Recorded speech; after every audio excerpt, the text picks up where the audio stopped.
gets hurt. Hit the floor. Not you. I'm sorry. I'm a little nervous. I've never been involved in a robbery before. Well, except for the time my dad got our water bill, he said, this is highway robbery, but that's hardly... Shut up! I just wanted to let you know about my study group. Oh, don't be a fuddy-duddy. I'll be your study buddy. I'm about to embark on one of the great challenges of my scientific career. This work right here is going to change history. I think this is going to be our greatest mission. I don't have time to study. I'll never get into Stanford. I got big plans for you tonight. I got maps, I got charts. I'm going to see you through this because my credibility is on the line. It's at this point that you'll want to start taking notes. Welcome to the Sitcom Study, the podcast where we contemplate the TV shows we grew up with and search for the truth and wisdom within the tropes and cliches. Amy, what is the trope we're talking about today? It's a hostage situation, Jay. It is indeed a tense, thrilling, dangerous hostage situation. That's right. And all of these hostage situations take place at a bank. Yeah, so we're talking specifically bank robberies.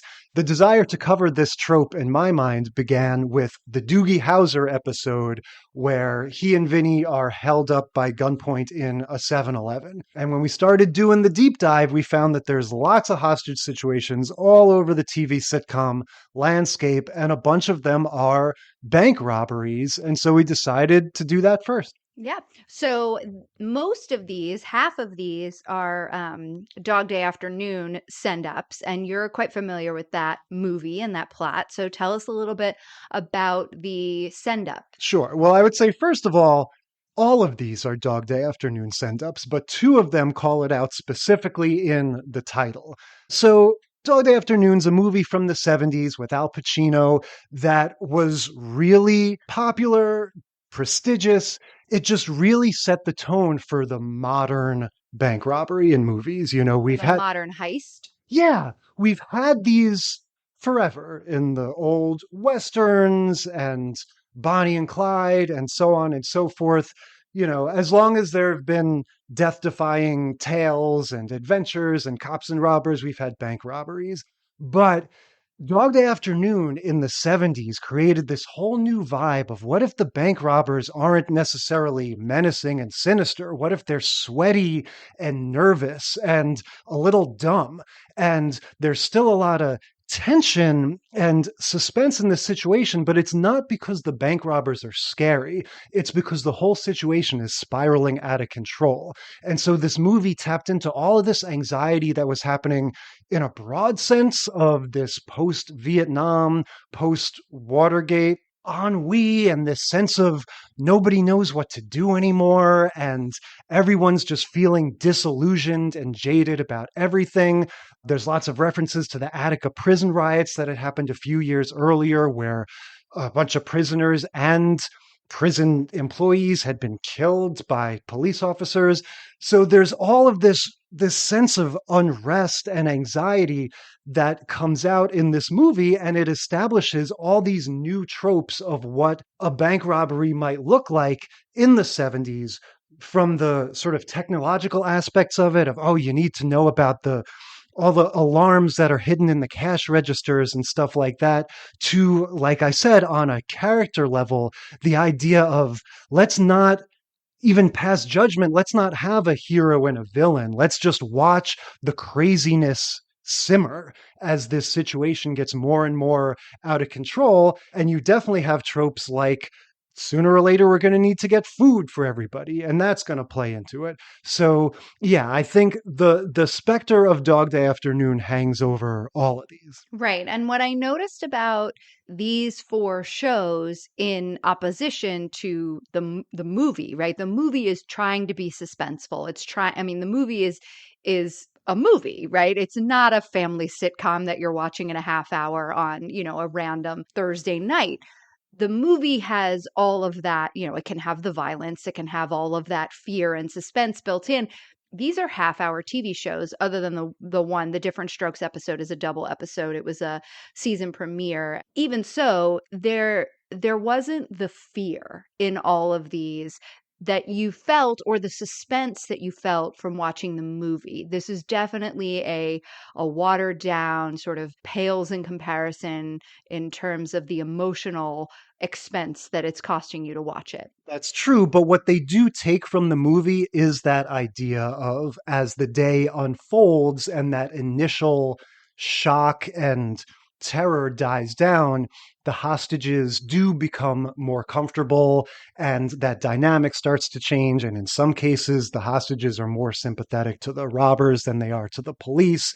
And that dynamic that you see play out in these various episodes, that it isn't so black and white and that the robbers aren't so menacing. I do think that comes from the Dog Day Afternoon movie. Yeah, and you see that. So let's get into what we're talking about today. So we are talking about Diff'rent Strokes, season 3, episode 1 and 2. It was a double episode called The Bank Job.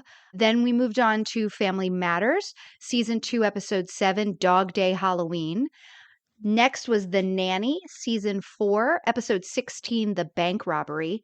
And rounding it out with Bob's Burgers, season 2, episode 2, Bob Day Afternoon. Yeah, so beginning with Diff'rent Strokes, before we get to the bank robbery aspect, oh boy. So this is another huge presence in the retro sitcom landscape. I was thinking that, if you talk about the moments where an individual sitcom jumps the shark, is Diff'rent Strokes a moment where sitcoms in general jump the shark? Like this show seems so problematic to me for reasons that I don't know if I can entirely put my finger on.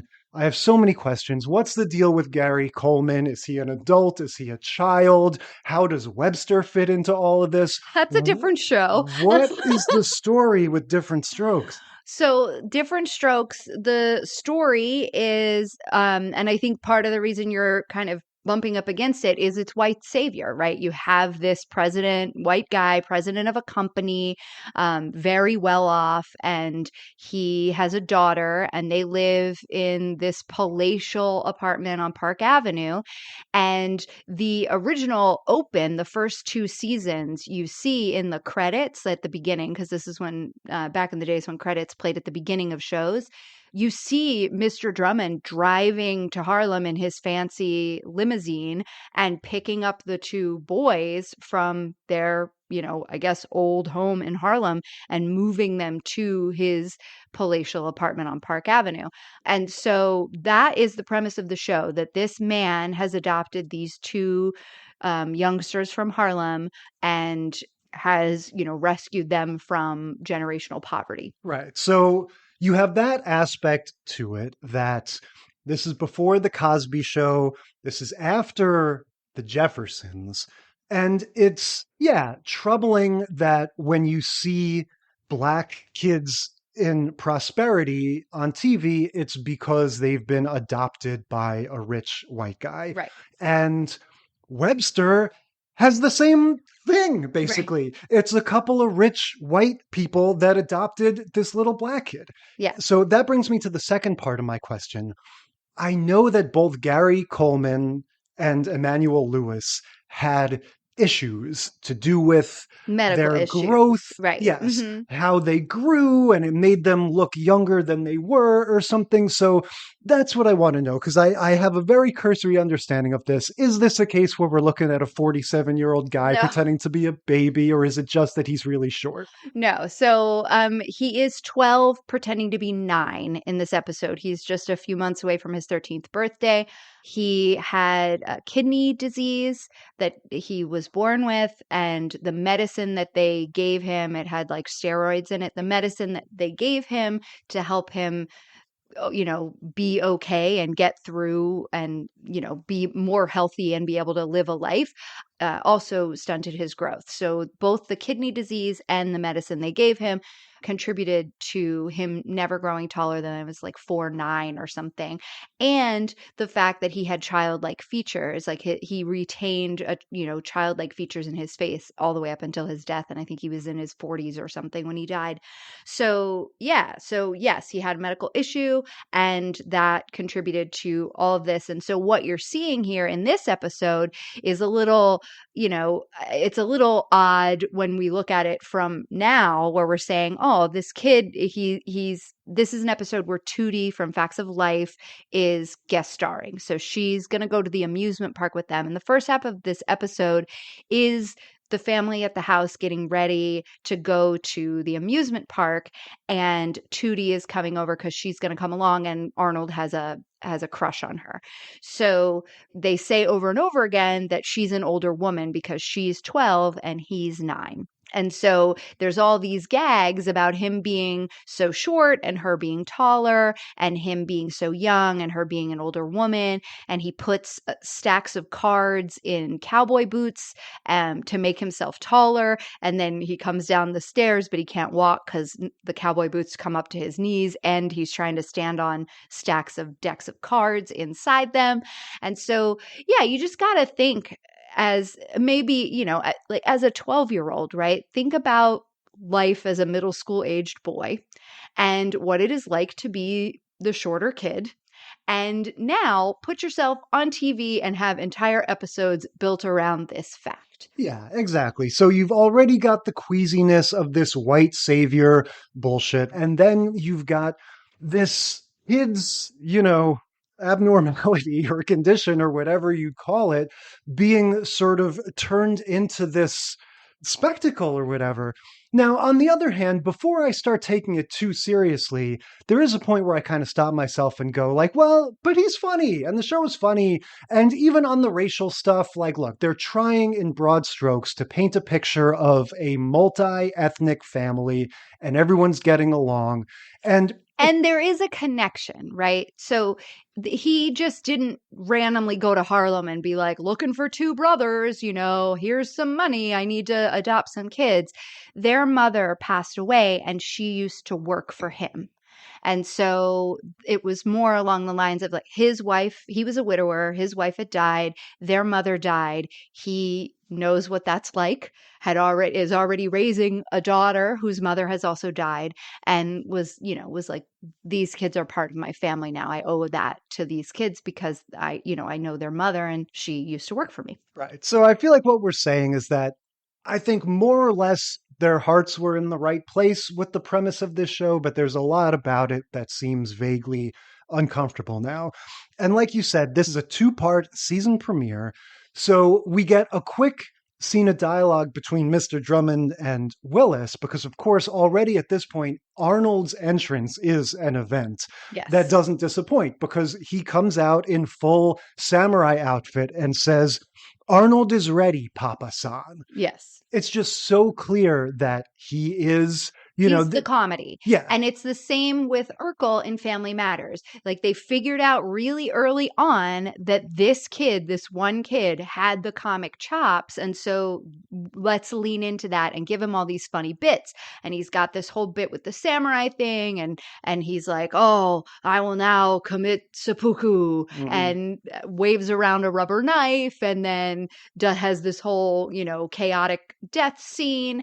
And he's just having a good time. He's just being silly, and the camera loved it, right? The audiences loved it. And so the whole beginning half of this episode, which would be an entire episode of Diff'rent Strokes normally, is Gary Coleman yucking it up. Yeah, he's funny. I like when he does his little scrunched up face thing when he's feeling sheepish, when he goes like, "There's too much wax on the stairs," and he gives that little smile. It reminds me a lot of Whoopi Goldberg in Ghost when she's trying to sort of con her way through the bank, and she has a lot of these little sheepish looks when she says the wrong thing or whatever. Yeah, he's very good. We don't want to imply that they just found some kid that was too small for his age and threw him in front of the camera. He's very funny. And yeah, Tootie shows up, like you said, dressed in a bow tie and suspenders. No, dressed in a bow tie and Oshkosh Bagosh overalls that are purple and corduroy. Yeah, sorry, not so suspenders.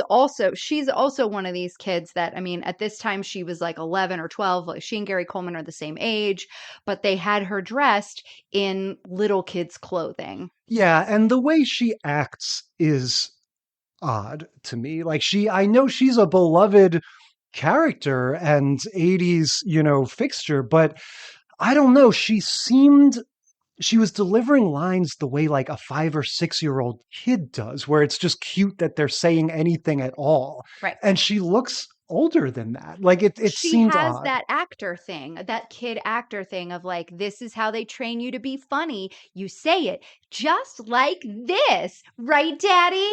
Yeah. Or something like that. And so that's like, she has that it's very like Nickelodeon Disney kid training, but before Nickelodeon. Or just and, 80s network yeah, sitcom it's kid. just it's kid actor training, and she has it to a T.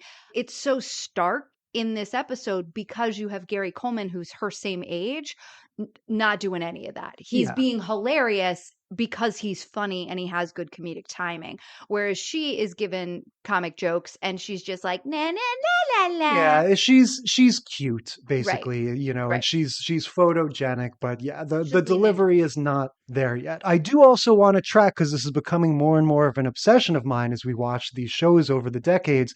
The live audience in this one is back in action, where we don't have a monster situation where we're hearing the canned laughter. And you could tell not just by what they laugh at, but what they don't.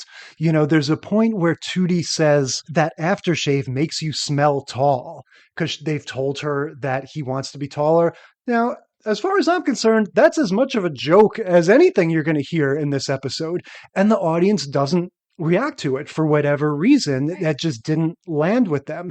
And it's so much more interesting to me to watch these shows where you hear that human response and you always have that feeling of, yeah, this is a stage and they're putting on a little play, Right. not just that generic canned laughter that makes you feel like you're watching the Flintstones. Yeah. And I had forgotten when Tootie came on, I had forgotten that in the first season of Diff'rent Strokes, the housekeeper is Mrs. Garrett, who leaves and spins off into the facts of life. She leaves the job as a housekeeper for Mr. Drummond and goes and becomes the house mother at this private boarding school. And that's how Facts of Life came to be. So it's a Diff'rent Strokes spinoff. Yeah. So Tootie coming back around, this is, they know her. This is a normal thing because they know Mrs. Garrett. Yeah, and I would say that probably despite our criticisms, 2D's popularity was probably a part of why Facts of Life came to be. Right, absolutely. I remember when I was a kid, I loved watching Facts of Life for Tootie. She was my favorite. She was the one that was closest in age to me, even though I was very young when I was watching that show. And yeah, she was always my favorite. And I've loved kind of watching Kim Fields as she's gone on to do things that are more grown-up roles, because I remember her when she was little, and I have sort of the same feeling about Rudy from The Cosby Show. And Sure. all the little kids that were like my age-ish, when they were on TV. So, to get into the story, really simply, they're all going to the amusement park. Arnold wants Tootie to be his date, but it's sort of a moot point. Mr. Drummond, the sister, Willis, Arnold, everyone is going on a trip to the amusement park. They have to stop off at the bank. They have to stop off at the bank because Arnold wants to pay for everything for Tootie, and he has $12 in his bank account, so he's going to go take some money out. Now, stop right there. I don't want to get bogged down on this, but there is a weird numerology thing going on in this episode. Yes. They're obsessed with the fact that she's 12. In that first episode, they keep saying, Tootie's 12 and I'm only 9. She's 12, 12, 12. And of course I notice, because how can you not, that he's wearing a t-shirt, like a sports jersey that has the number 12 on it. Yeah. And then they go to the bank and the bank teller says this account only has $12. So it's his net worth, his girlfriend's age, his shirt number. And his actual age. Yeah, it's so strange. But anyway, in pretty short order, they discover that this bank is being robbed. Right. So Willis and Arnold go into the bank. Mr. Drummond's going to go in, and Arnold's like, no, I'm the man. I'm taking her on this date. I'm going to go in, I'm going to do it. And so he goes, and Willis is like, I'll go with him, whatever. And so he goes in with him, and yeah, somebody comes in and holds up the bank. And then a short while later, they close the shades and they lock the door. They're acting like, just like in Dog Day Afternoon, that this is the time that the bank is closing, like they're closing up shop and they got in right away. Yeah, and that's not the only similarity to Dog Day Afternoon. This is where I wrote, just because it's not in the title, this is still very much taken from that these two bank robbers who are both wearing khaki pants, they have pantyhose on their faces, but they take them off immediately. They call each other by their names as often as humanly possible. This guy starts every sentence with the word Tom. Is that the Tommy or Tom? Yeah, something like that. The other other guy's name is Woody, but you get the sense right off the bat, these guys are nervous, they're bumbling, they're not fully in charge. And yeah, I was just like, oh, Dog Day Afternoon written all over it. This is totally in that vein. Yeah. So, I mean, you get all the shenanigans that you get from a normal little bank heist scene, like, get the tellers out from around the counter. Don't touch any of the alarms. Go find the manager, get the keys. We got to go in the vault. There's no money in the vault because it had been picked up earlier, which is also a plot point from Dog Day Afternoon. And so then they start going to try to find more money in the teller registers. And then, there's the main guy his name is like Woody or Willie or something. And then his accomplice, Tom or Tommy or something, who is really, really nervous. Like, this is like his first bank robbery. You can tell. Just a total sort of beta cuck of a guy. Like, he's just like a super nice guy. Like, hey, Woody, should we do it like this? Or hey, what do you? He believes these kids everything. Over here. Every time one of the hostages tells him something like, oh, the back door is locked or there's no money there, he always takes it at face value. Right. And Woody, the mastermind, has to be like, hey, schmuck, don't believe them. Check for yourself. Go check again. Go lock it again. Go make sure. So yeah, so they go through all of the, kind of, like I said, normal bank heisty types of things.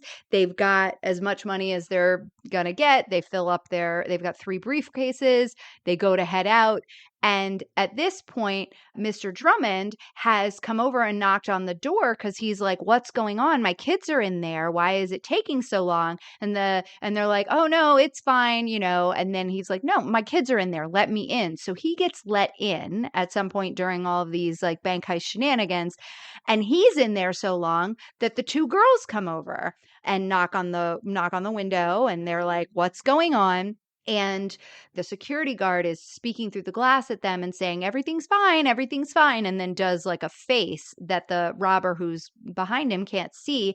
And that makes the girls get nervous and they go next door, across the street, whatever, and call the cops. So now we're in full hostage situation. Yeah, the police cars show up. All of these episodes have these exterior shots of the banks where there's a dozen police cars around them. And yeah, we get, again, inspired by Dog Day Afternoon, one of these hostage situations that's just sort of unfolding over the course of time. And it ends on the cliffhanger. I put it has the vibe of Avengers Infinity War, where it just ends with this quiet, somber note, no music playing over the credits. And it's just like, we're screwed, everybody. Tune in next week to see how the hell they get out of this. Well, and it's tune in 5 minutes because it was aired as a double. And so, yeah, so then it comes back, we start again, and we're fully in the hostage situation. And now it's time for the food, right? Everybody's getting hungry. Everybody's getting antsy. They can't figure their way out. The back door has been barricaded. They don't have an idea. They're just sort of floundering, not knowing how to get out of this situation without the cops killing them. And so you've got Willis and Arthur kind of like offering them suggestions over and over again, just like, what about that? Or what about this? Or, oh, hey. And then at one point they're talking about how they grew up in Harlem. And one of the robbers is like, where'd you live? And they were like, oh, we lived on 124th Street. And he's like, oh, no way. Do you know so-and-so? And so, and then like the Woody guy or Willie guy, whatever, the mastermind guy is like, will you stop? They're hostages. So then they're like, okay, well, we need food. People are getting hungry. So they negotiate for, I guess, hamburgers.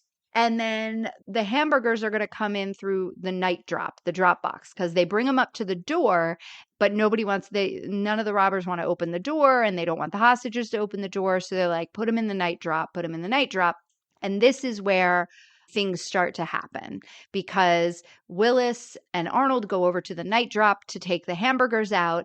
And as everybody's eating, Arnold stays over by the night drop, and the two robbers are standing at a desk talking, and the less experienced robber leaves the keys on the desk behind his back, so he's not seeing it. And Arnold makes eye contact with Willis, who is going to distract them to keep them looking the other direction. Arnold grabs the keys, sticks his hand out of the night drop box, and starts waving the keys around and tosses them out so the cops can get in the back door. Yeah, so Arnold has snuck the keys to the cops. This is where the whole thing starts to break from reality for me. The overarching strategy is just Mr. Drummond is telling them, oh, I've got a limo, I've got a private jet, I'm going to help you, I can facilitate all this ways that you can get out, you can take me with you, blah, blah, blah. But meanwhile, yeah, Arnold is helping the police in these little ways, sneaking them the keys and whatnot. And Willis and Mr. Drummond are like encouraging this. Like Willis sees him and he's like, oh yeah, good idea. As opposed to what should be happening, which is no, do absolutely nothing. Just stay still and don't bother anybody until this is over. Well, they saw their opportunity, right? And Mr. Drummond didn't see it. And in fact, when he heard about it, he was like, that was really dangerous. You shouldn't have done that. And Willis was like, no, it's okay. I saw him. I was, purposefully trying to keep their attention over here. And they did notice him kind of hanging out. They did notice Arnold hanging out by the night drop box. And he was like, what? And he did another one of his cutesy little sheepish shuffles. Yeah. Right? And Willis was like, he was looking for more hamburgers. And he was like, yeah, I was looking for more hamburgers. And then the limo arrives. It's time for Mr. Drummond to go with the bad guys as their lone hostage. And they say, no, we've changed our mind. We want the kids. The kids have to come. And so at this point, Willis and Arnold and Mr. Drummond know that the cops have the keys and are about to bust in the back door. So they milk this goodbye for all they can. And as they're milking the goodbye, the cops are now sneaking into the hallway and getting ready to just take the guys down. And all of this depends on the two robbers not looking at any of the hubbub that's happening with the goodbye, only looking out the front door. Yeah. Again, completely irresponsible and idiotic. If you were Mr. Drummond and these guys are making their way out of the bank and you're trying to deal with them, are they going to take me? Are they going to take the kids? All right, take the kids, but don't hurt them. The last thing you want to see is cops starting to sneak into the room. All that's going to do is create chaos. A firefight, and you're caught in the middle. Yeah. If I'm Mr. Drummond, I'm going, oh, we're dead now. Yeah. We're goodbye, cool world. Hit the deck. Yeah. But instead, he's like, oh, good. The cops are sneaking up. So all I need to do is go up, and he does something like, hey, Woody, what do you think of that limo over there? Well, he does something to get him to look out the window. Yeah. And has the kids run back. Or whatever, yeah. And then the kids run away, and then he's like, yeah, it looks good. And then he goes down and they shoot the guy or they punch the guy or something, and the cops take him. So to me, what that says is that the function of this bank robbery trope, in this case, there's not any sort of lesson learning or personal arc. I think this is all about, let's have an exciting season premiere, right? Yes. Let's have something where we can air the commercials that say this week on Diff'rent Strokes, they're in a bank robbery, and show some clips from this and get everyone to know this is going to be everything's going to be stepped up for this episode. We're going to be out of the living room set. There's going to be cops and robbers and gunplay and all that stuff. And yeah, there's no larger point to it, I think, except to just have an exciting episode. Yeah, I think you're right. This was 1980. This episode aired in 1980. So it would have been, 5 years after Dog Day Afternoon. I think when you think about the earlier sitcoms that we've watched, all of, the 60s and 70s stuff and into the 80s, unless it's a very special episode that's dealing with something like that the kids have gotten into, you don't get to have real drama, right? You get to have manufactured family drama that's lighthearted and fun. This was adult drama that an adult sort of dramatic situation that the kids are thrust into. And yeah, and they'll take that thread. Different Strokes will pick up that thread multiple times throughout the lifetime of their series. Like they did an episode, or I think maybe it was like another special like 2 episode where the kids are being groomed by a pedophile. Yeah, they definitely had their share of issue episodes. But yeah, in this case, Arnold's takeaway is that he's not going to like women anymore, because this never would have happened if he didn't have a crush on Tootie in the first place. And then we're kind of off to the next episode, and all's well that ends well. Yeah. So moving on to Family Matters. Season 2, Episode 7, Dog Day Halloween. Yes. So this is our second time covering Family Matters. I think the first time we were talking about Season 1, but since then, Urkel's power has only grown, right? We could see him getting older and his dominance of the show just increasing. But we don't start with Urkel.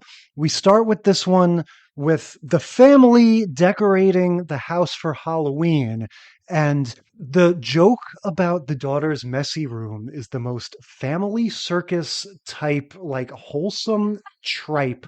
The mom goes, I don't know if they're talking about Laura or the other daughter. They say she wants something to really scare the kids in the neighborhood. And the dad goes, well, if she really wants to scare them, she should show them her messy room or something like that. Just screams that ABC Family TGIF type mentality. We're back home in Family Matters. So the premise for this episode is it's Halloween. This is their very first Halloween episode. This would become something in the series that was beloved episodes, kind of not on the scale of The Simpsons, but every Halloween they did something crazy and kooky.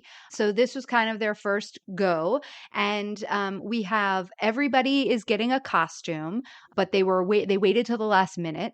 So the mom ended up getting the Hunchback of Notre Dame costume, so the Quasimodo costume. So that was another kind of silly laugh at the beginning. And but they realized that they didn't buy enough candy. So they send Laura out, and Steve goes along with her to get candy. And she stops at the bank, and Steve does as well, to deposit their checks. Right. Now we should say, like you mentioned, it's Halloween. So Laura is dressed as Tina Turner, pretty good Tina Turner outfit. Steve Urkel is Superman, which is, pretty down the middle, but we get it. He's a little shrimpy guy, so wouldn't it be funny if he's Superman? Eddie, he doesn't come with them. He's back home, but he has a pretty great Frankenstein costume. His Frankenstein outfit looks really good. It does. And his friend, who we saw in the season 1 episode, his friend goes as like the bride of Frankenstein. No, he goes as Don King. He looks like the bride of Frankenstein, though, because it's the same kind of hair, and he's standing next to Eddie, who's got this great Frankenstein costume. So I was like, I'm confused why the bride of Frankenstein is wearing a suit. And then he says he's Don King. He is a non-blackface Don King. Yes. And so, yeah, everyone's got their outfits. So Urkel and Laura are going to the bank, like you said. Steve Urkel has his own check cashing song and dance that he does, and the tellers all hate him. Yes. But this is the first time we get Steve Urkel singing a little ditty to the tune of Camptown Races, where he's made up his own lyrics. And that also is an ongoing joke. He will do that over and over and over again to the same tune. Yeah. They're at the bank and it gets robbed. Right? A guy shows up and says, give me all your money, etc. This one's just one guy, so this isn't the dual robber thing. And he seems from the start like this was sort of a last minute idea. Like he was just like, bungling. Go He's dressed as Abe Lincoln. It was driving me crazy that the sides of his beard, like by his sideburns, were sort of peeling off and not attached. And then, eventually he does away with the whole costume.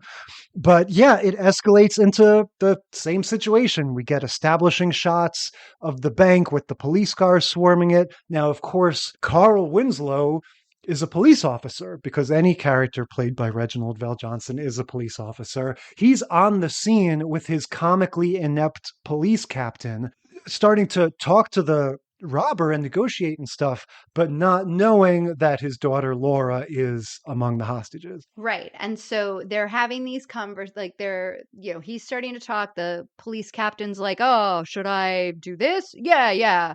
I'll do what you said. And so he's the one, Reginald Val Johnson's having that, he's the one telling him what to do all the time. And I had a moment when I was watching this where I was like, why is this so familiar? Oh, right. This is Die Hard, but Halloween. Yeah, and much sillier. Yeah, and way sillier. We come back from commercial and we get a scene where Steve and all the hostages, but Steve and Laura are sitting there next to one another. They're just waiting because a robber has made some demands and they're all just kind of waiting around. All of these bank heists have this sort of waiting. There's just all this waiting around for the cops to meet the demands of whatever the robber has asked for, and that's true in Dog Day Afternoon. Yeah, it's very like much the taken from whole that. episode is just waiting, or the whole movie is just this waiting. But without the suspense in these episodes, they have to like find some funny things to happen in the bank. And so what we get is Urkel standing up and going over to the guy and tapping him on the shoulder and going into full like Karate Kid mode and, beating him up and then doing the swan thing and kicking him. Yeah, he kicks the gun right out of his hand and subdues him with karate. Now, Amy, I'm pretty ashamed to say this, but Family Matters fooled me.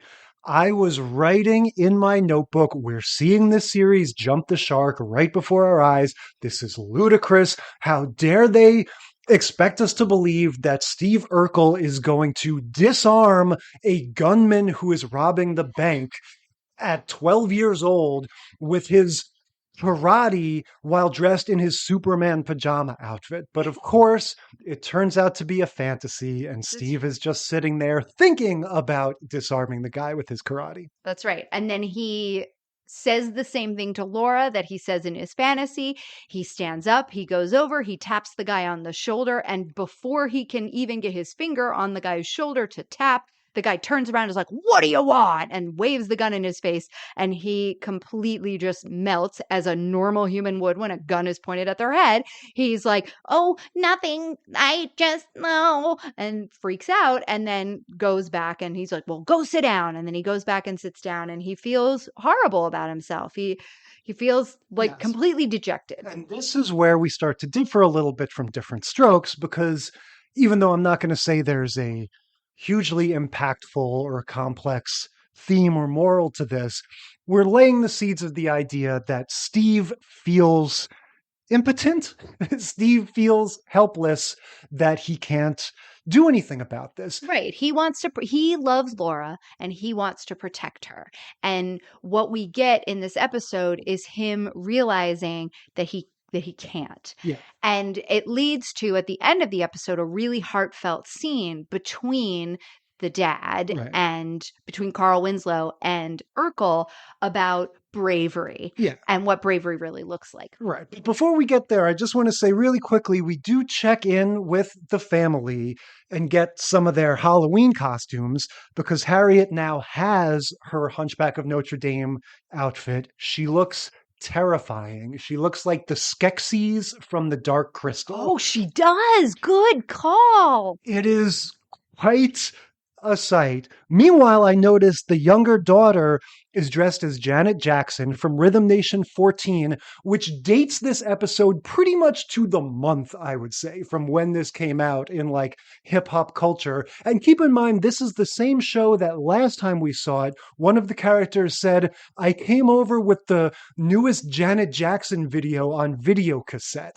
So there was some sort of backdoor payola going on here that they would not let a single episode happen. On the last episode we watched, they also started it with a Bobby Brown video. But yeah, so she's dressed as Janet Jackson. What about little Richie? Who was he dressed as? He was a Ninja Turtle. Yes, He's a Ninja Turtle. Which totally tracks. My brother was obsessed with Ninja Turtles and was also around 4 at the time. This is another example because this is season 2. We're only like episode 7 in season 2. The last season, when we watched the other episode that we watched, Richie was a baby. Richie is now 4, maybe 5. They've done that thing. That's a whole other trope. But yeah, they've aged him up, swapped out the kids. But yeah, I got to imagine this episode is like an intellectual property nightmare now. I'm just thinking about the Ninja Turtles sharing screen time with the Universal monsters, and I don't know. But yeah, everyone's got fun costumes. Back to the bank. They've asked, we're at the time where they ask for food. Yeah. So this is where we get something that was not inspired by Dog Day Afternoon or any bank robbery or police action of any kind. But it is a throwback. It is a callback to something that happened at the beginning of the episode. It's a question I have for you. Have you ever owned a can of snakes? Yeah, I had that. We're talking about the toy that the little can of peanuts that you open and 5 or 6 snakes pop out in your friend's face. Yeah, I had that. Or just good one. Gag. Yeah, good gag. I think my grandparents had one at their house in their toy chest. And when we would all come over on holidays and stuff, there was this toy chest and one of our favorite toys to, and we all knew what it was. Like, we all knew. But it was like, what were you going to wrap around it to fool? Like, hey, you want some peanuts? Oh, hey, do you want some of this? Like, what were you going to do? Oh, yeah, here you go. It's Kool-Aid or something. Like, and toss it to somebody. How are you going to fool your cousins this time? Yeah. Or in this case, your bank robber. Because the plan is the delivery man is none other than Carl Winslow in disguise as a Rastafarian pizza delivery man. So he's got dreadlocks and a goofy accent, which, it goes without saying, is completely superfluous and only serves to make him more suspicious and conspicuous to this bank robber. Because it's not like he's going to go, wait a minute, you sound a lot like the police officer that I was negotiating with on the phone. Good thing you have a Jamaican accent, so you can't possibly be him.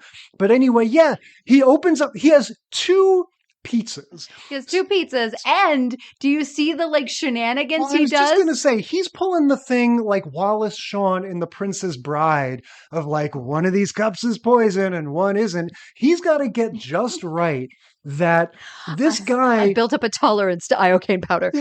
This robber is going to ask him to show him the pizzas so he knows there's no funny business. That's right. So he has to take the pizza, not the one that's on top, because that's the one that has the gag in it. He takes the pizza that's on the bottom and opens it and hands the other guy the pizza from the top and says, see, look, no shenanigans, rather than just opening the pizza that's on the top. And then the guy's like, okay, great, let's dig in. Opens the pizza box, boing, snakes. Yeah, the snakes pop out in his face. I don't know how that even works with the shape, a container shaped like a pizza box versus a can, but that's their plan. That's their procedure. Get the pizza box with the snakes in it. We've got a bank robbery situation. Well, and as it turns out, in that little conversation that we get at the very end, it was Carl's idea, because he's the one that's been having all of the ideas in this hostage situation because his boss is a nincompoop. But he got it from Steve. And so when Steve is saying how he feels really horrible that he couldn't save Laura and that he wasn't able to protect her, and how could he ever think of himself as good enough to be her boyfriend if he wasn't brave enough in that situation, Carl's like, whoa, you were very brave. Like, you did exactly what you needed to do. You sat still. This is like what you were talking about in the first episode. Like, you sat still, you stayed, like, you sat next to her, you stayed calm. You didn't try to mess with the guy with the gun because you haven't been trained for that, and I have. But I did use your gag from earlier when you scared me with the snakes. That was a really good gag. And so, see, you do have some good ideas. And I was like, oh, boy. It is so funny that, like you said, the bank robbery is over. Everybody's safe. We end with this heart-to-heart talk back at the house. And just like you said, Carl tells Steve, you did the right thing. You shouldn't feel bad.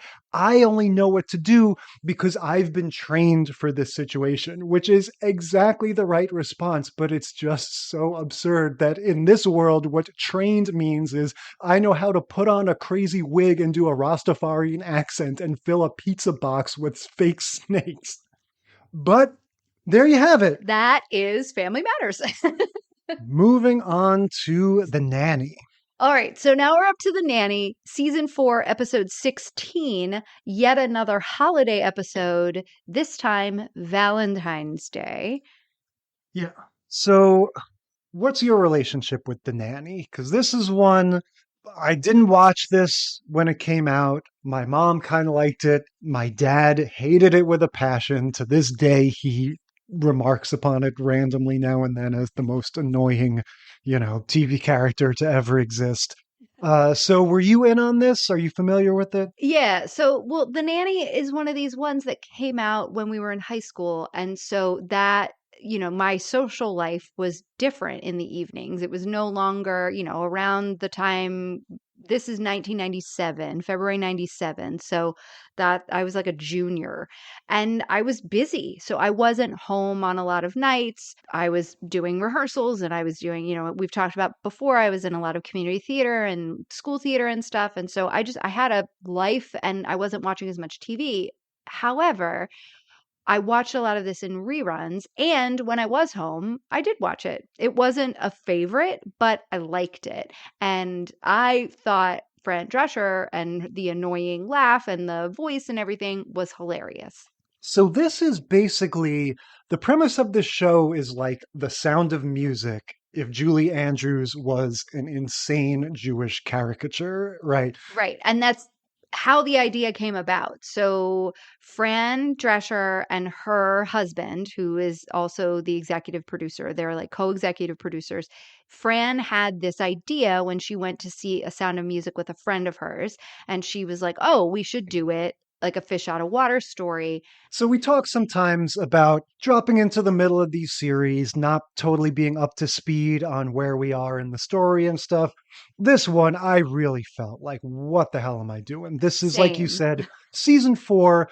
In this very first scene, they're talking, Fran Drescher's character, the nanny, and Mr. So-and-so, the guy she works for. Sheffield. Well, they're obviously in the midst of this overarching story where they've already slept together and the nature of their relationship is uncertain. And you just immediately get the sense of like, oh, thankfully, it's not even going to play into the story that much, but we are in the middle of this relationship drama unfolding and I don't know what their deal is. Well, and I was really confused, right? Because they were kind of a will they, won't they thing.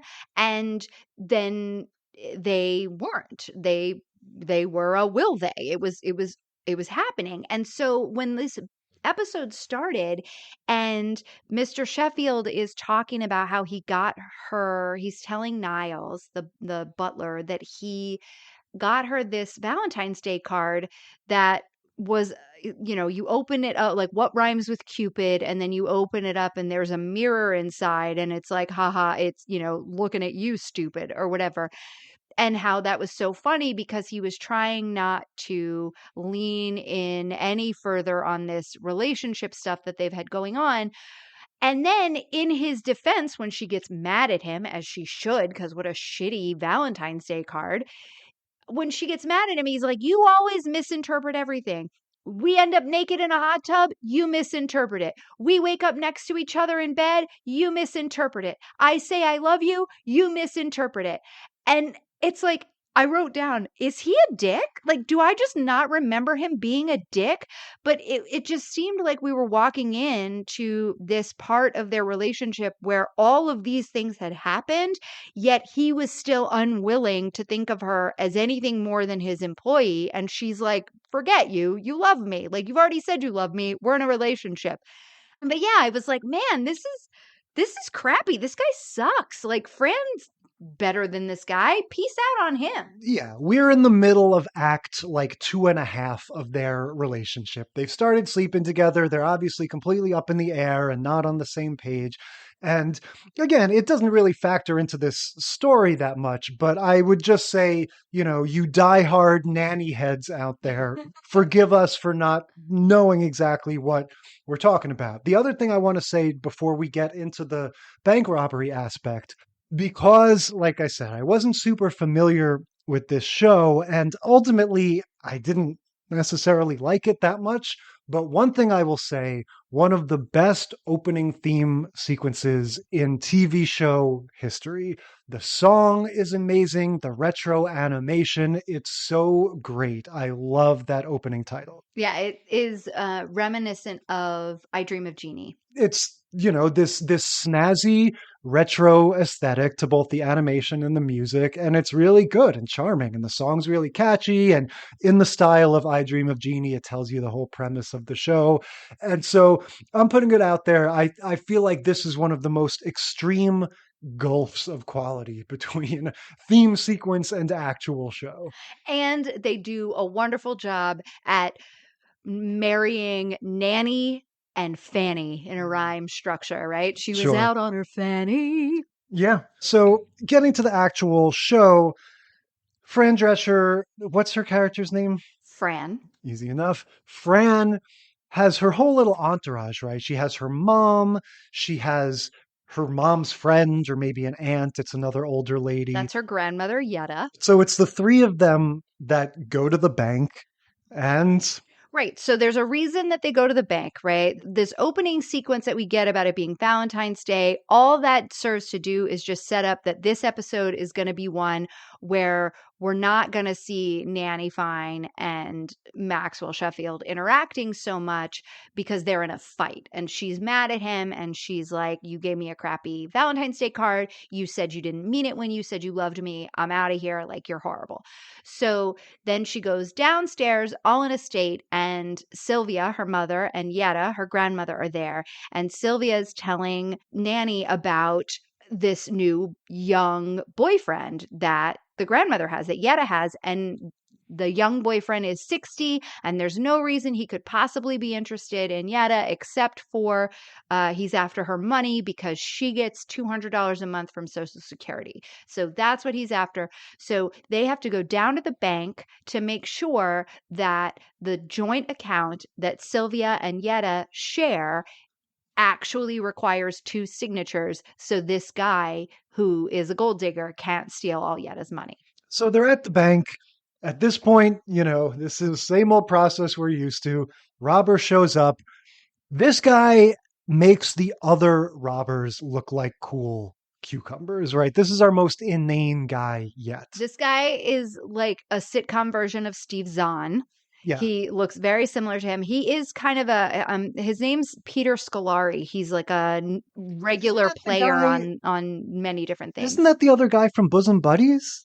Yeah, and he was in Girls as well. Is Fran sort of considering him as like potential romantic material? Like, she keeps kind of sidling up to him. No, so Sylvia does, right? Okay. So her mom is like, oh, he doesn't have a ring on. And so, she's like, Mom, he's a criminal. And she's like, but he'll be a millionaire in a minute, so they're doing all these jokes. They're all mad at Maxwell Sheffield. So he's out of the picture. So, what does every Jewish mom do? Try to get your kid to marry somebody wealthy, right? Like, that's the joke. But Fran's not really having it. She's just more like talking to anybody and making the best out of the situation. She's, like at one point when they do the call for food, she's the one talking to the cops, telling what everybody wants, and then says, and a Valentino dress. Right. She's got the sort of alpha personality that kind of takes over the room, and the guy is so fumbling. And yeah, just like in all these other situations, food eventually becomes an issue. We just want to kind of track that because that's going to be the whole basis of the next show.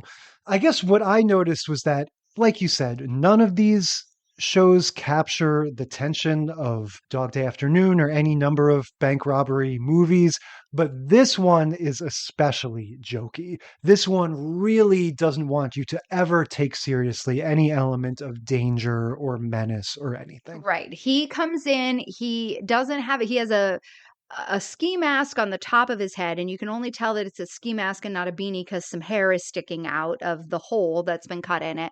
And he never pulls it down, and he's like, all right, everybody on the ground, and everybody gets down on the ground, and, same, get the tellers out, get the manager to lock things, whatever, go and get stuff out of the vault. And then everybody's laying there, and Fran goes up to talk to him. She's like, oh, honey, I noticed that you're messing things up, and she's going up to him, talking to him or whatever. And he's like, what do you mean? Everything's fine. And she's like, well, you forgot to pull your mask down. And he's like, oh, and he pulls it down, and the hole is his whole face. And he's like, oh, I brought the wrong hat. And she's like, yeah. So, and then she's like, they're talking, and she's like, what's your name? And he gives his full name to her. And he's like, oh, wait, it's and she's like, don't worry, so they're having, it's all very campy and silly. It's just showing in a small sense the same thing that happened in the broader picture of the nanny coming into the Sheffield household. She comes in with her big personality, and everything just turns on its head and starts to revolve around her. Same thing happens in this tiny little episode in this bank, right? It should be about the robber or about the situation or whatever. No, flip it on its head. She's getting relationship counseling from the bank robber and telling the police that she wants a Valentino dress, and, all of these, she's the one that orders the food, like all the things. Right. So how does this ultimately get diffused? I think, you know what? This is the thing where it kind of parallels Dog Day Afternoon. He wants a car and a jet. Same. And he's going to they're trying to give him directions for the best way to get to the airport because they're from Queens. So I guess he's going to LaGuardia. And so they're trying to tell him how to, when you get here, you got to take the roundabout and take the second left. And they're like, no, it's the first left. You always go that way because you think it's the Mongolian barbecue, but you don't want to take that one. That's right. And he's eventually tripped up by the fact that Fran's mom gives him directions that are all sort of based around this Mongolian barbecue thing. And whether you make the turn before the restaurant or after the restaurant. Right. And that becomes his undoing. And that's his undoing because Sylvia agrees to go with him as his hostage when he gets this car. So she agrees to go with him. And then he takes the wrong turn because the mom directs him the wrong way. And he gets caught in the parking lot of a Mongolian barbecue. And then we get this scene of Sylvia, the mom, being interviewed on the news, eating the ribs from the Mongolian barbecue, and asked, how are you feeling? How are you doing, or whatever? And she's just like, oh, these ribs aren't that good. They used to be better. They must be under new management. Yeah, and so the situation is diffused. Back home, there's a scene of the butler eavesdropping on Mr. Sheffield and Fran while kneading raw meat with his hands. Do you remember this? Yeah, he was making a meatloaf. They live in a mansion, so they have an intercom, so they don't have to yell across the house. And he presses the button so that he can hear whatever room they're in, so he can eavesdrop on the drama of their relationship, because he says it's better than any soap opera he's ever watched. And so Max, Mr. Sheffield, knows that he does this and tells him that he can't touch that. Don't you touch that intercom, as they're going off into the other room to have a fight or settle this fight that they've been having. And so then one of the little kids comes in and he's like, oh, will you hit that button for me? And then he sits on the stool and is continuing to mix the meatloaf mixture together. Yeah. So it's a weird sight to see him grinning ear to ear over eavesdropping on their conversation while he's grinding up meat with his bare hands. That's all I'm saying. My thinking on this show, Fran Drescher and her ilk sort of are what they are. It's an over-the-top caricature, but it's kind of funny. I think it's them. It's Mr. Sheffield and the butler. I think it's those characters that make me not connect to it. I just think, he's supposed to be the hoity-toity British guy that's a foil to her. Great. Totally on board with that. But I just don't find that actor that compelling. I think the butler comes across as kind of a creep to me. They're just I haven't watched enough of it to really have like a coherent criticism. I just feel like I don't find those characters fun, you know? Well, and I'm remembering earlier, this is season 4. This is, episode like 17 or something of season 4. So this is deep in. But the earlier episodes, it's Fran and the kids. And like we get Mr. Sheffield kind of coming in and out, but it's not like there's not a lot of interaction with the other adults other than, you've got Niles, the butler, kind of like butlering, he'll walk into the room like Jeffrey. He would just have like a quip. And so there was no like huge character development to go on there. Whereas in this episode, we have almost nothing with the kids. The 2 older kids, like they have half a line in one Yeah, scene. Like they're they're a not in this non-entity. episode really at all. The youngest daughter has grown up a lot. She now, again, we've got another, early teenager, kind of maybe preteen, but maybe 13, 14 teenager dressed in little kids' clothes because they're still trying to make her look so young. And so we've moved on at this point in the series from what made it funny, which was Fran not knowing how to nanny, but being a nanny and then sort of being enamored with the boss and all of the funny things that happen there. And so, yeah, this was like an all adults episode. So you're losing a lot of the heart and the funny. And if there was ever an episode that was centered around Jeffrey, it was like part of a plot. It was never the A plot when we were talking about Fresh Prince of Bel-Air. And I think I just don't think Niles' character has any development enough to make this more than just, oh, he's the funny guy who says and lurks in the corner and listens in. Just on a charisma level, I just didn't like them as much as, some other snooty characters that we get, in other shows over the years. Okay, let's move on to Bob's Burgers. Here we go. Season 2, episode 2, Bob Day Afternoon. Yeah.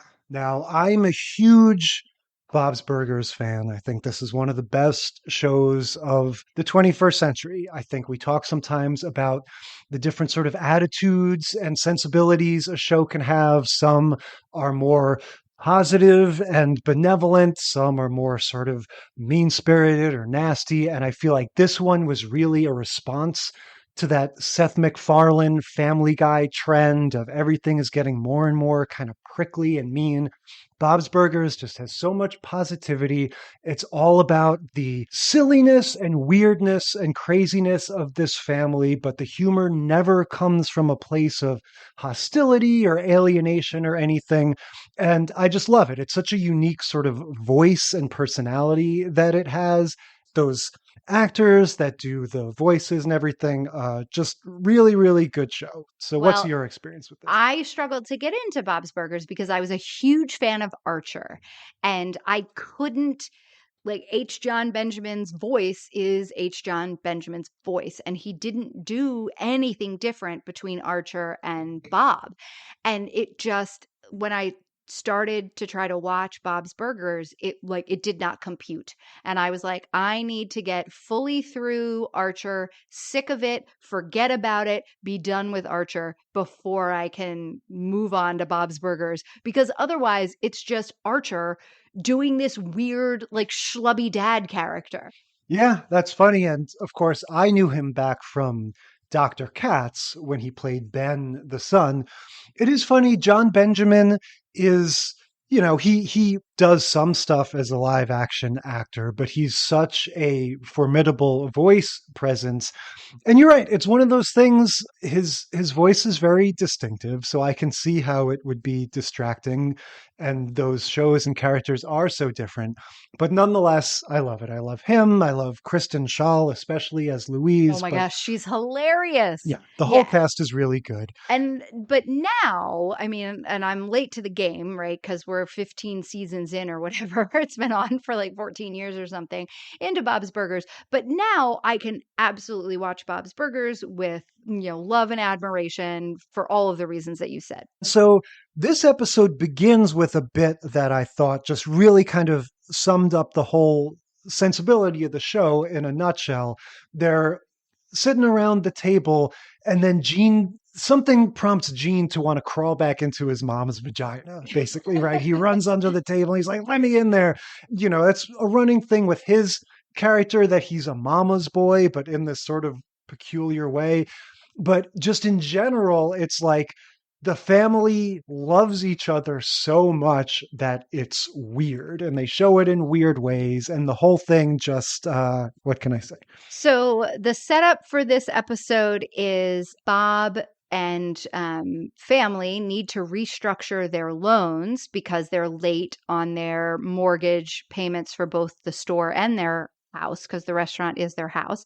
And so they're going to go to the bank. Bob's going to go down to the bank the next day, which is right across the street, and he's going to talk to his loan officer and restructure his loans, even though they haven't made payments in several months. He's going to ask for the loans to be restructured and a little bit more money so they can make the improvements, so they can do the things, which, of course, as anyone who's ever tried to take out a loan knows, if you're late on your payments, the bank is not going to give you any more money. So that ends in complete and abject failure. The loan officer mocks Bob and his credit score, teases him brutally until he leaves the bank with his head hung in shame. And as he's leaving the bank, he holds the door open for Mickey. Yeah. And so this is another one where it's right there in the title, right? This is called Bob Day Afternoon. So one of the things they're playing on is this trope in bank robbery movies like Dog Day Afternoon, where the police have to set up shop. In the case of the movie, it's a barber shop, but they have to set up shop in some nearby store or something to sort of establish their headquarters. And so, yeah, this robbery unfolds. Unlike the other shows, Bob is not caught in the middle when it breaks out. It just happens. And they have a lot of fun with this trope of, like we said, there always comes a point when the hostages need food, and Bob says it's always pizza. And sure enough, there's a running gag of his arch nemesis is Jimmy Pesto, the pizzeria owner across the street. And so he's going to get to, at least he's going to get the first crack at supplying the robbers and hostages with lunch. Right. And because of that, he gets to be on TV, because this is, the hour of 24-hour news. So all the TV cameras are trained on the, two guys who are carrying over the pizzas, or the guy who's carrying over the pizzas. And he's all emblazoned in, Jimmy Pesto's pizzeria shirts and boxes. And so free advertising. And Bob is totally bummed that he didn't get the free advertising. And on top of that, the cops are using his restaurant as their headquarters. So the cameras are always facing the other way. Right. They're using Bob's Burgers. And yeah, we're getting to meet this police chief, which is also straight out of Dog Day Afternoon, right? There's, in the movie, Charles Durning plays this police chief that is constantly negotiating with the hostages. And in this one, we have Sergeant Bosco. Louise runs up to him and says she wants to donate chalk in case they want to outline a body. I thought that was a really funny joke. They use that strength of this kind of animation where you can have a character just say, stay still, and they stay really still. And so there'll be moments where this Sergeant Bosco character is just standing there looking at Bob or at somebody and reacting. And it's really funny. And all he's doing is just standing there and doing nothing. Like staring at him. Well, and it's played by Gary Cole, who also has done this in live action as well.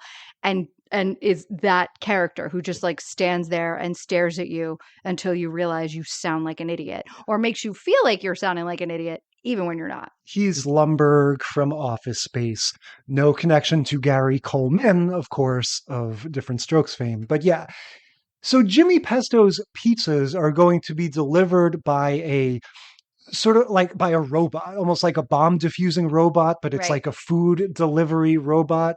So we get this wonderful fantasy, because We've come really far from Rasta Man in Family Matters, just 20 years later, and look, we have robots. Yeah. And one thing that's great about Bob's Burgers, when we covered The Simpsons, you mentioned how, well, it's animation, so they could do whatever they want. They go to outer space in one episode, travel through time in the next episode. Bob's Burgers is really good about using the animation aspect to visualize fantastical things, but always in the context of a fantasy, a dream or a character's telling a story or something. Right. And this is a great fantasy. Yeah. The kid, what's the boy's name? So Gene sees the robot, says something like, "Oh, did you?" He asks the technician who's hooking up the robot. He goes, "Oh, did you go to robot college?" And then just cues himself to have this whole daydream of what robot college would be like, which is like a college for robots. And you see them going through all the rites of passage of driving drunk and throwing up in the lawn and all that stuff. Yeah, the robots are driving drunk. He's yelling at one of the robots like, "Let me have your keys." And the robot's like, "Nah, man, this is college. This is what it's for." I mean, it's so funny. There's a bunch of like Animal House kinds of things. There's like that when the robot throws up, he throws up nuts and bolts. Yeah. I mean, it's so silly. It was very funny. Yeah, and like I said, the actual stories of Bob's Burgers, this bank robbery is probably one of the most extreme things that ever happens. They're really good about keeping the actual stories grounded and having some sense of real life. Yeah. Well, so did you notice that the bank in this episode is laid out exactly like the bank from Dog Day Afternoon? It is, shot for shot, kind of the same layout. And it also was whatever town savings bank, wherever they live, which is the same in Dog Day Afternoon. It's Brooklyn Savings Bank. Mm-hmm. And so the pizzas end up not working, right? They have to take another chance at giving them lunch, and that's when Bob gets the opportunity to sell his burgers. Right. So the pizzas were so bad that the robber like throws them out the door and shoots them, or the cops shoot them because he's thrown them or something. But they were so bad, and everybody's yelling, even the hostages are like yelling out the door that the pizzas are gross and they want different food. Like, no one will eat these. These are not edible. So it turned out not to be good free publicity for Jimmy Pesto or whatever his name is. So Bob is standing there with the police chief like, "They want burgers. We're going to get them burgers. Burgers." Yeah, right. Because the police chief is on the phone with Mickey the robber. They're like, "Oh, Chinese, Italian, what do we want?" They settle on burgers. Bob can finally make burgers and fries for everybody. He's happy. And we can have the explanation that happens in every episode where they get to say the name of the burger of the day, which is the charred to a crisp burger.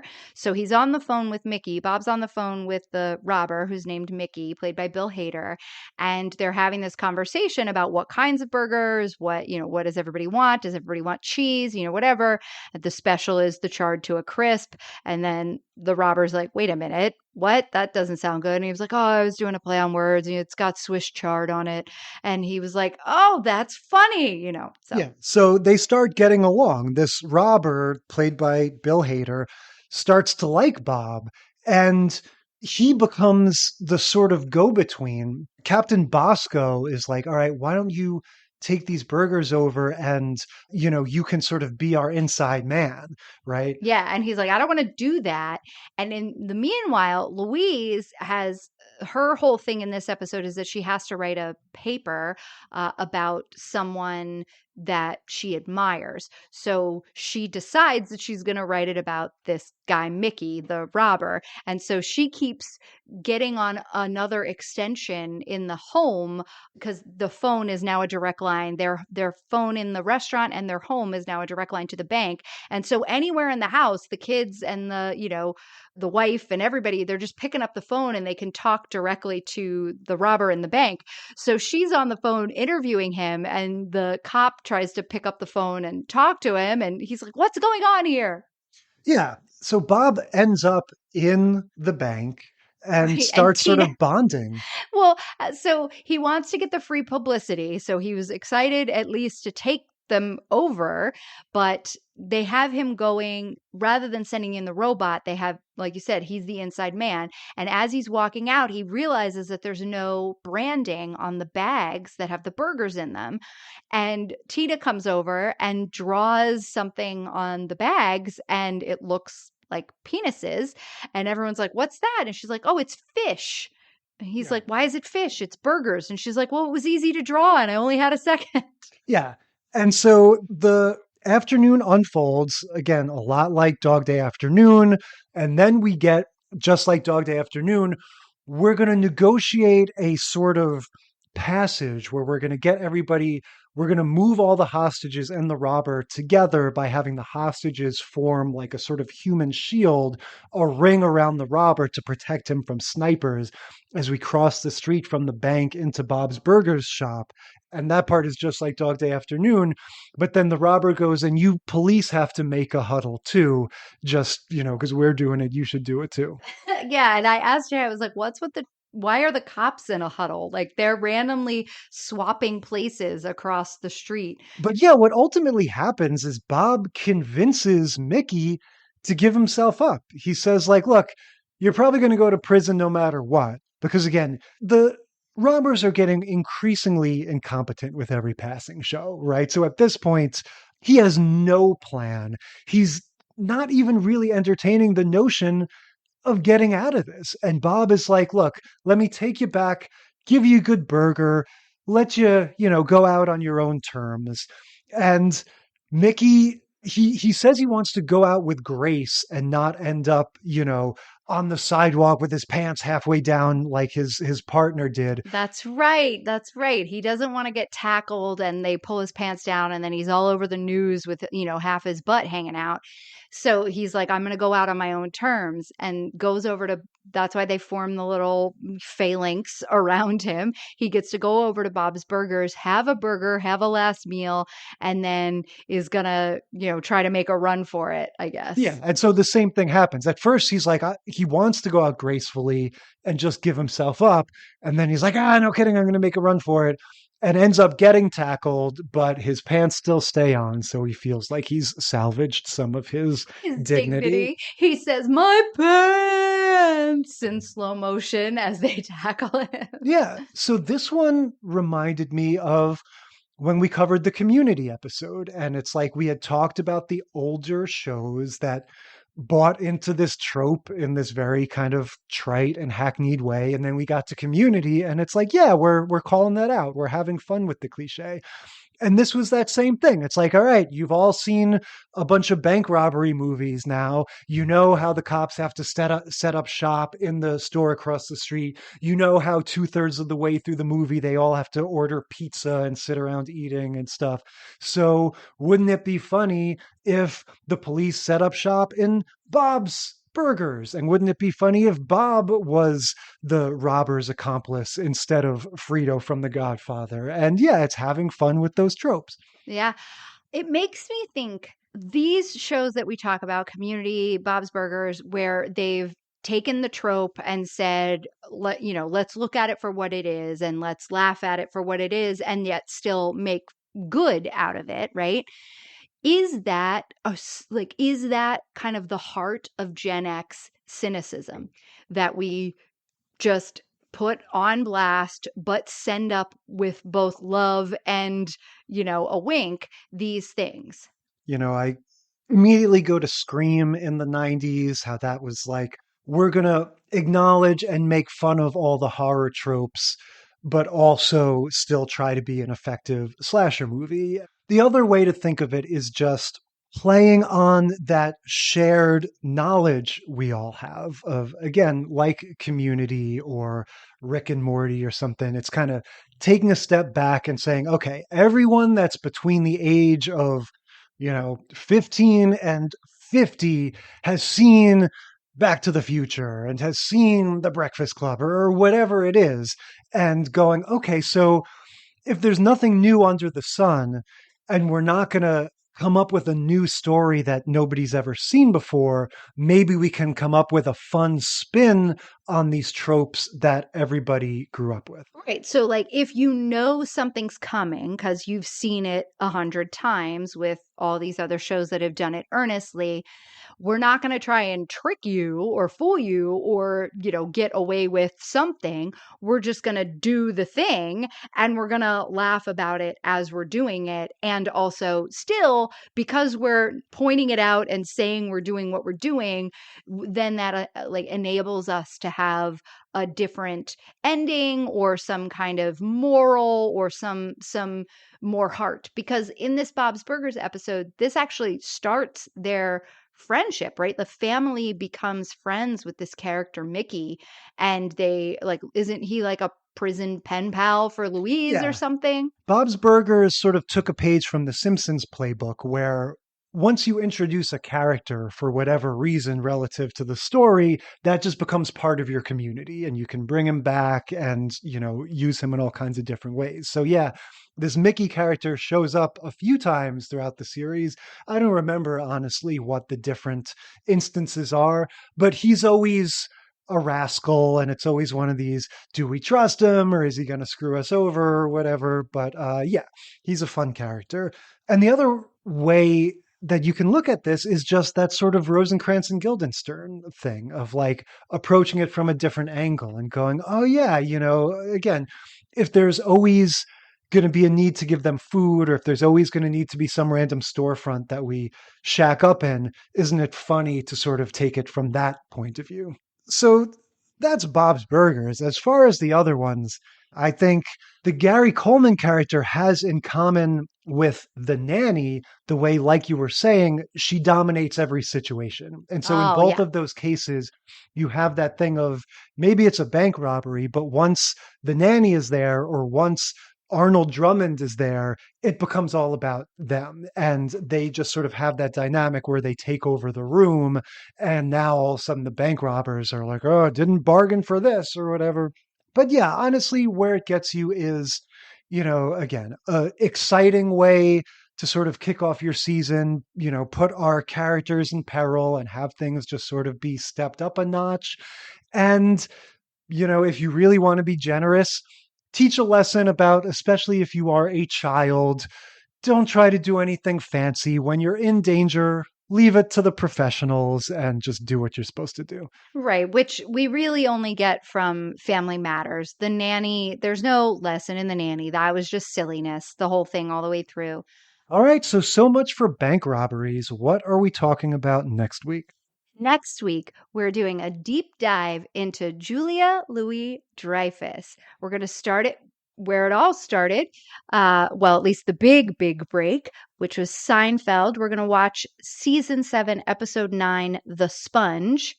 And then we will move on to her follow-up, which was called Watching Ellie, and we will watch Ellie in the pilot. We'll also watch the pilot of New Adventures of Old Christine and the pilot of Veep.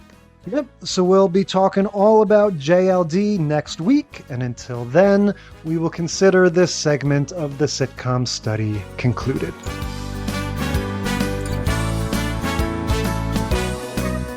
Thank you for listening to the Sitcom Study.